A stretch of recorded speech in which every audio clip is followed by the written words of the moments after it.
people hear if I speak like this? Yep. Good? Yep. Oh, okay. I project fairly well too. I think you're gonna have to start, sometimes it takes several.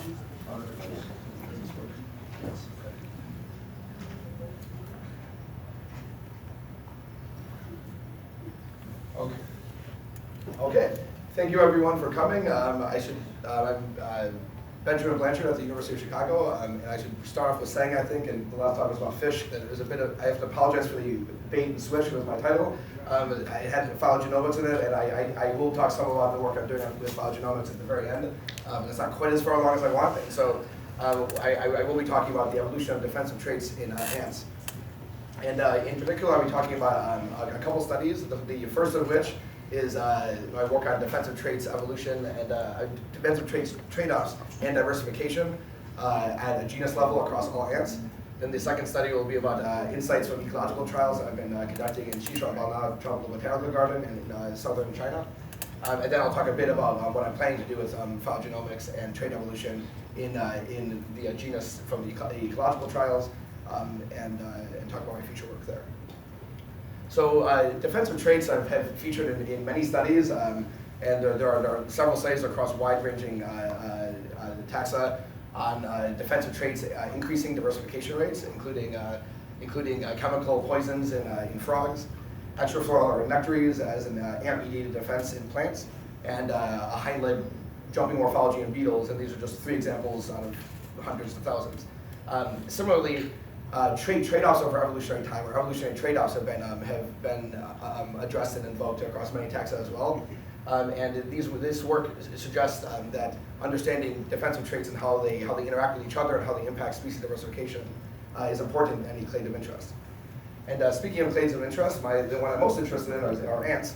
But I think everyone should be, because they're extremely diverse and have a whole wide range of different defensive traits. And so I'm particularly interested in understanding how these defensive traits evolve and might influence diversification. And I should say this work is also in collaboration with my advisor and co-author, Dr. Corey Moreau. Sorry, before we get into there, I'm going to pretty much go through the methods very quickly. What we did is collect a large trait database from the existing literature, and also infer a novel phylogeny using 9 gene markers, and conducted a number of trait-based diversification, also trait correlation analyses. So I'll start by showing the results for the trait correlation analyses, which are a model-based method in the R package quorum. It's a little bit confusing to look at first, so I'll walk through it. In the top left, you see an example of a positive association which between spines and large eye size, where the loss of spines is more likely to happen when eyes are small than it is when eyes are large, suggesting that there's some kind of positive association between spines and large eye size, such that you're less likely to lose spines if you have large eyes. An example of a negative association would be here, between spines and a sting. Here we can see that the loss of spines is more likely when you have a chemical sting than, loss of a sting is more common if you have spines than it is if you do not have spines, suggesting some negative correlation, which I interpret as a trade-off. And so in this way, we can see that there are 4 negative interactions, all of which have to do with a sting and another defensive trait, and 2 positive interactions. And I would like to particularly highlight that 2 of these have to do with spines. And I realized I failed to mention that when I refer to ant spines with these particular hard structures that are like little thorns coming out of the back of ants. And this suggests that several defensive traits, including spines, are both negatively associated and also positively associated with some other defensive traits, suggesting that they're fairly important in ant evolution. And even more highlighting this result, I also found a positive association between diversification rate, diversification and several defensive traits, including spines. And here I'm showing the results from a model-based assisted clade analysis. This was in 2017 before some adjustments to the SSE models, and so I felt a little safer going with this approach, especially given how many independent sister clades I had. So overall, from this first study, we see that several defensive traits, including spines, trade off with a stinger, and also spines are associated with increased diversification rate in ants, highlighting that defensive traits are quite important to reserve for further study. However, although informative, this work was on a very broad level at the genus level across all ants. And so I'm now interested for the remainder of my dissertation on working on understanding in more detail a specific genus that exhibits a wide range of variation in spines, and this would be the beautiful spiny ant genus Phylogenomics. Only a very small sampling of their morphologies is displayed here, but this is a group of 700 species spanning throughout Africa, Asia, the Pacific Islands. And as you can maybe already tell, they range widely from having no spines. There's extreme Fisher-like spines that'll get stuck in your finger if you're unwise enough to try to touch them. Again, say from personal experience. And so I'm very interested in understanding how did this diversity evolve, and especially given that it seems like spines are important across all ants, where there's over 100 genera that have some level of spineiness. This is a good group to investigate this. So what I did is I conducted a number of ecological trials in Shishabana Tropical Botanical Garden. And again, I'm going to go very quickly through the methods, but broadly, I conducted resource discovery trials. They did not get McDonald's, they just got sugar water. Competition trials between colonies, and a predator-prey trials as well, assessing survival of the ants when under pressure from an ant specialist jumping spider. And for these two, for the discovery rate and the competition trials, I did both multi-species analysis, where I have 9 species in the data set, and also I 2 years ago, last year, I did the same design but with 2 target species that differ in spine length but are very similar in morphology and ecology otherwise. And this was because the sampling size for some of the species in the multi-species data set were not very high. And so I was trading off multi-species with statistical robustness. So for the results for this trial, we find that there actually, in fact, is a positive association between spines, increasing spine length, and all of the ecological traits that I tested. This includes faster discovery times, a higher level of presence in the food chamber, and also a higher number of workers in the food chamber as well, with statistical significance ranging from non-significant to positive, to statistically significant. And we also find the same result for the 2 species test, where on the right you see these species with longer spines outperforming the one with lower spines, and for all traits, all ecological traits. For competition, you see this beautiful flat line, suggesting that there's not an association between longer spines and competition. In the 2 species result, it's somewhat similar, although I do find some positive associations for the species with longer spines doing better when under competition than when not under competition. Somewhat unusual result, but overall, there seems to be no negative interaction between long spines and competitive ability, and potentially maybe a positive one, but at worst, a neutral association.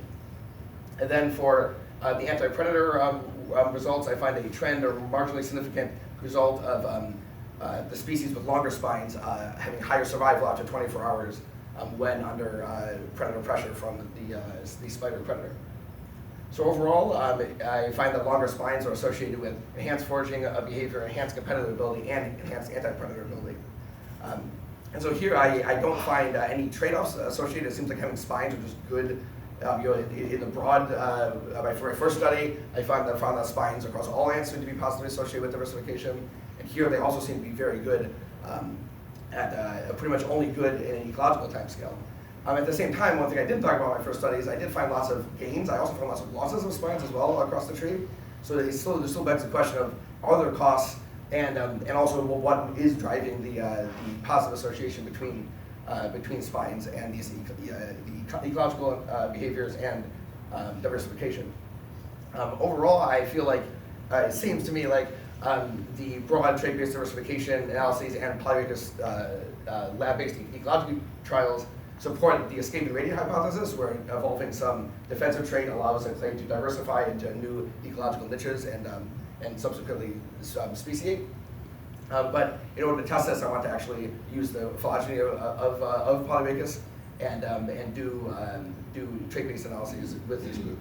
So it's an existing phylogeny that's quite good and spans a large number of groups, although it is missing one subgenus and also doesn't cover all the morphological suites of traits that exist in this group. And so I want to expand the number of species, include a broader number of morphologies, and also use a larger amount of sequence data beyond the gene-based methods. So overall, for the final portion of my dissertation and for the study, I want to look at are spines associated with diversification in Polyrhacus, other evolutionary constraints on spine divergence, and are spines associated with biogeographic data. Just checking the time because there's no buzzer. So I'm going to be doing this through phylogenomics using ultra-conserved elements. And this one I have very little detail because, as I said, I'm just beginning this now, at least the actual working on the sequences. But I have completed the sequencing for 181 species, which will be my data set, with one sample per species. That spans almost subgenre and key morphological suites of traits.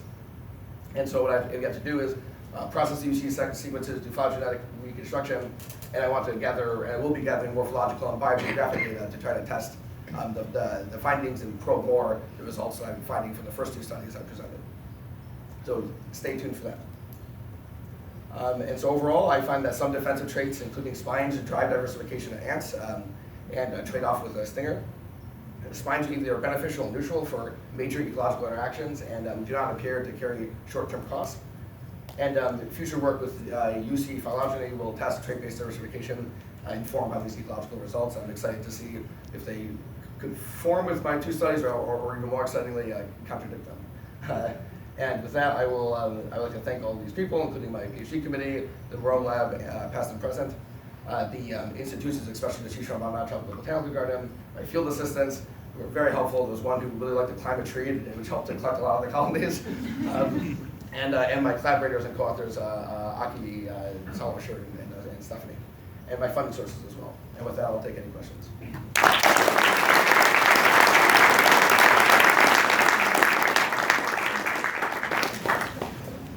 Yes, actually. What makes a spiny ant a better forager? Yes, she asked, what makes a spiny ant a better forager? And my personal hypothesis on that is that being freed from the predation pressure, the predator pressure, they're basically just allowed, they're like free, that they can be more conspicuous in their environment and just be out and about. I don't necessarily predict a direct association between like a spine, like making it better at like just setting up more workers. I think that there's a free from negative selection from that. That'd be my theory. But, yes. Do you think there's anything about spines that internally might be useful? I mean, in some cases, looking at some micro CT scans, it looks like it's room for muscle attachments. Right, yeah, this recent paper that came out that showed that it allowed for like more muscle growth in those areas. So that is possible, actually. It would be pretty interesting if that ends up like combining with these results. It turns out that there is actually, that would be could be a direct benefit for foraging. Actually, that's true. I hadn't thought about that. That's cool. I cite that paper in my manuscript. Any more questions? Oh, and time is up, actually.